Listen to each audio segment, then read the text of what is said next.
سلام یا حسین، سلام یا حسین، سلام۔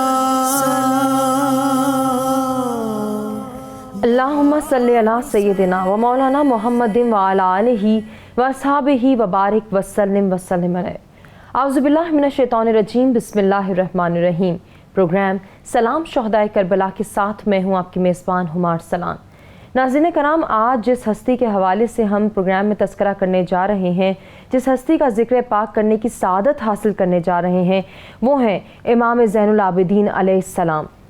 امام زین العابدین علیہ السلام کے حوالے سے اگر بات کی جائے، ان کی نسبت کی بات کی جائے، تو شہید کربلا امام عالی مقام امام حسین علیہ السلام اور بی بی شہربانو کے لخت جگر مولائے کائنات سیدنا علی کرم اللہ وجہ الکریم اور خاتون جنت سیدہ فاطمہ الزہرا سلام اللہ علیہا کے پوتے، اور امام حسن علیہ السلام اور خاتون کربلا ثانی زہرا سیدنا زینب سلام اللہ علیہا کے بھتیجے اور سلسلہ اطرت و آئمہ اہل بیت میں سے چوتھے امام ہیں۔ آپ علیہ السلام کثرت عبادت اور ریاضت کی وجہ سے سید الساجدین، زین العابدین اور امام سجاد کے القابات سے مشہور ہیں۔ ناظرین کرام، آج کے اس پروگرام میں امام زین العابدین علیہ السلام کی سیرت مبارکہ، ان کی حیات طیبہ اور ذات اقدس کے حوالے سے بات ہوگی۔ ناظرین کرام، زین العابدین علیہ السلام کے حوالے سے بات کرنے کے لیے جو مہمان گرامی اس وقت ہمارے ساتھ اسٹوڈیوز میں موجود ہیں، میں ان کا تعارف کرانا چاہوں گی اور گفتگو کا باقاعدہ آغاز کریں گے۔ سب سے پہلے ہمیں جوائن کر رہی ہیں خانم رباب نجفی صاحبہ۔ اسلامک اسکالر ہیں، بہترین اسلامک اسکالرز میں آپ کا شمار ہوتا ہے، درس و تدریس سے وابستہ ہیں، دینی معاملات پر گہری نگاہ رکھتی ہیں۔ خوش آمدید کہنا چاہوں گی، بہت شکریہ آپ کی تشریف آنے کا۔ بہت شکریہ، جزاک اللہ، سلامت۔ آج کی ایک اور مہمان جو ہمارے ساتھ موجود ہیں محترمہ رازیہ نوید صاحبہ، آپ سب ان کو جانتے ہیں، آپ کا شمار بھی بہترین اسلامک اسکالرز میں ہوتا ہے، دینی معاملات پر گہری نگاہ رکھتی ہیں اور صوفی ازم سے خاصا لگاؤ ہے۔ آپ کو بھی ہم اپنے پروگرام میں خوش آمدید کہنا چاہیں گے۔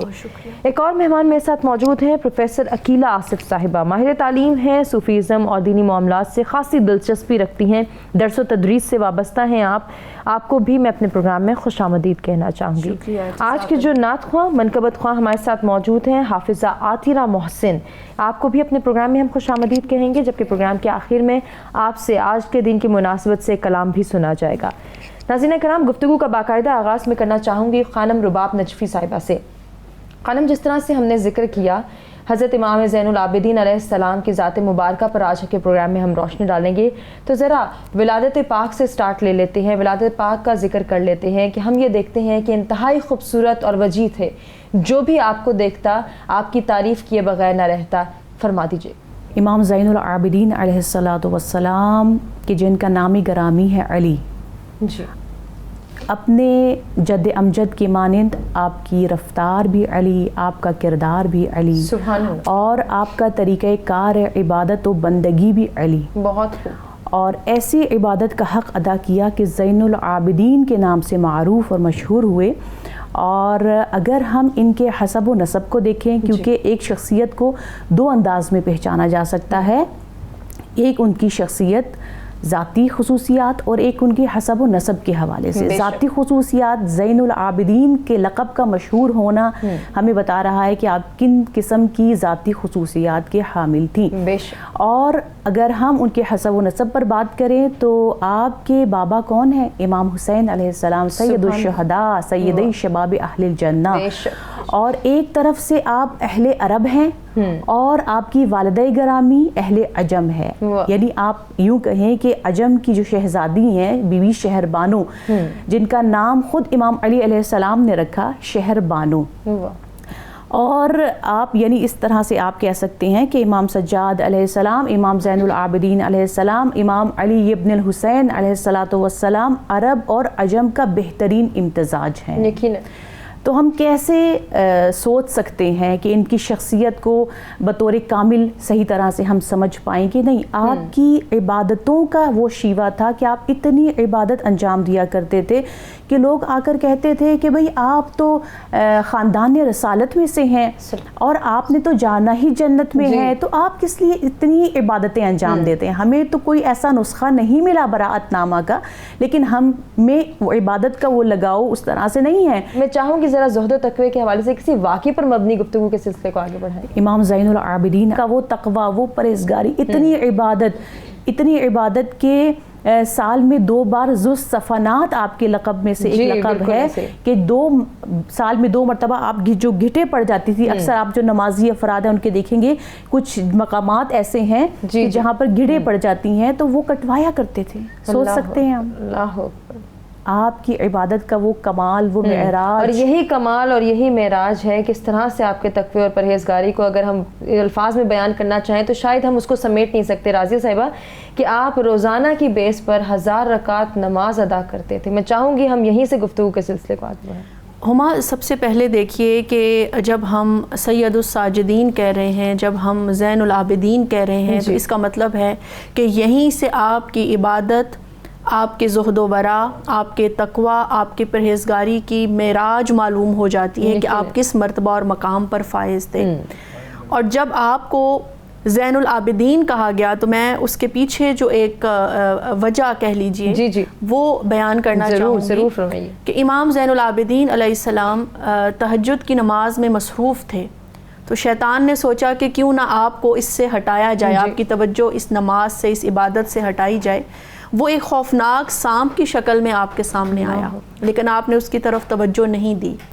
اس نے اپنے منہ میں آپ کے پاؤں کا جو انگوٹھا مبارک تھا اس کو لیا، آپ نے اس کی طرف توجہ نہیں دی۔ پھر اس نے آپ کے اس انگوٹھے مبارک پر کاٹا جس سے آپ کو تکلیف بھی محسوس ہوئی، لیکن اس کے باوجود آپ نے اپنی نماز کو قطع نہیں کیا۔ اسی دوران اللہ تعالیٰ نے آپ علیہ السلام پر منکشف کر دیا کہ یہ سانپ کی صورت میں جو چیز ہے یہ شیطان ہے، تو آپ نے اس کو جو ہے دفع کہا کہ دفع ہو جاؤ، دور ہو جاؤ میری آنکھوں سے، اور اپنی جگہ پر کھڑے ہوئے تاکہ آپ کی درد جو تھی، تکلیف جو تھی وہ کم ہو سکے۔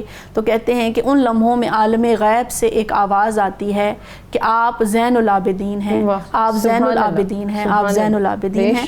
تو یہاں سے آپ دیکھ سکتی ہیں کہ آپ کو زین العابدین کا لقب عطا کیا جانا بنیادی طور پر وہ کہیں غیب سے ایک صدا آئی اور اس نے، اور مطلب یہی ہے کہ رب تعالیٰ کی بارگاہ سے جو ہے آپ کو زین العابدین کا لقب دیا گیا۔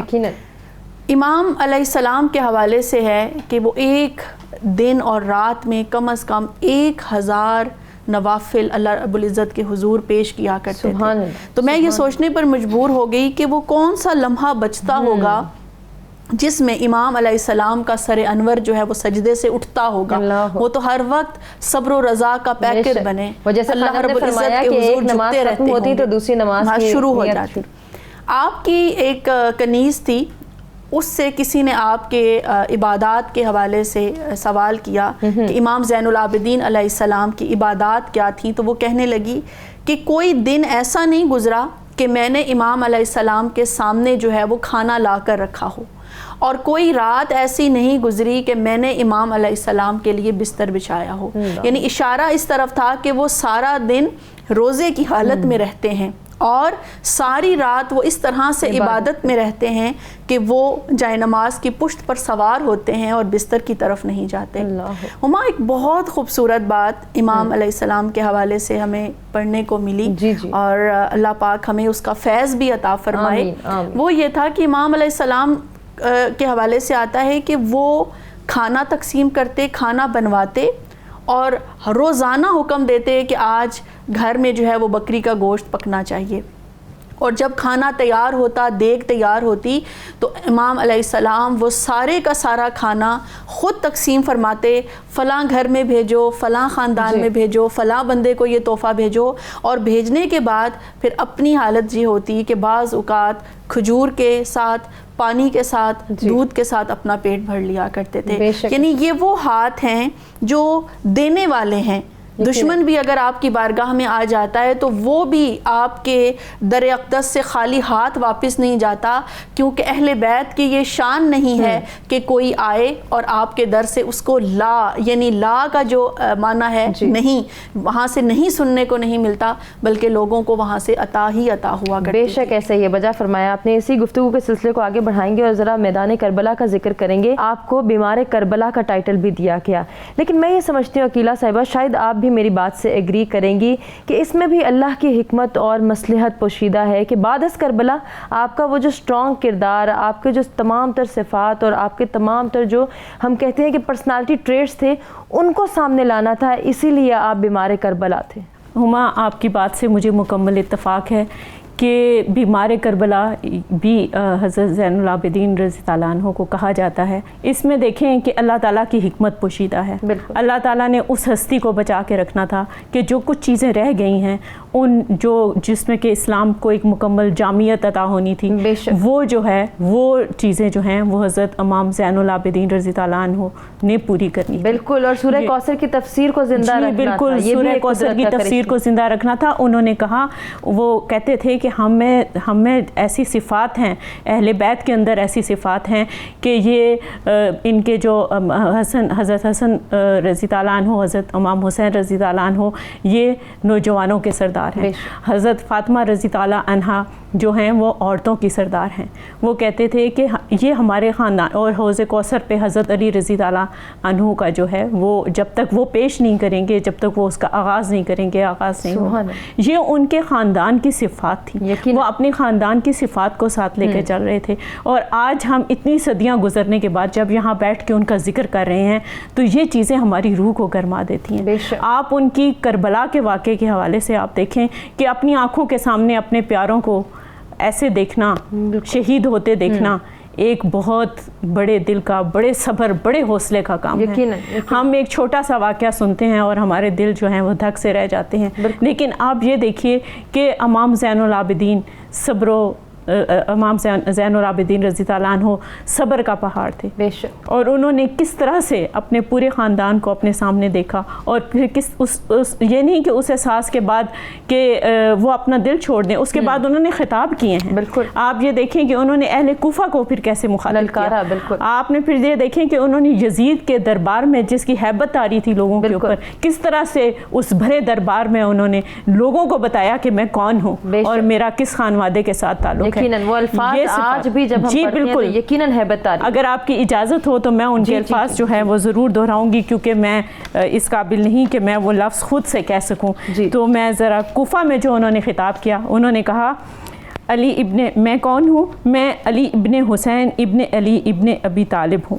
میں اس کا فرزند ہوں جس کی بے حرمتی کی گئی، جس کا سامان لوٹ لیا گیا، جس کے اہل و عیال قید کر دیے گئے۔ میں اس کا فرزند ہوں جسے ساحل فرات پر ذبح کر دیا گیا اور بے کفن و دفن کے چھوڑ دیا گیا، اور شہادت حسین ہمارے لیے کافی ہے۔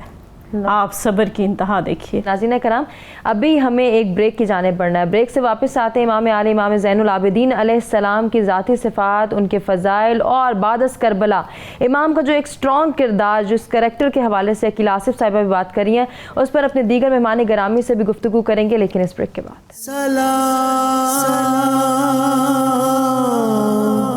یا حسین، سلام یا حسین، سلام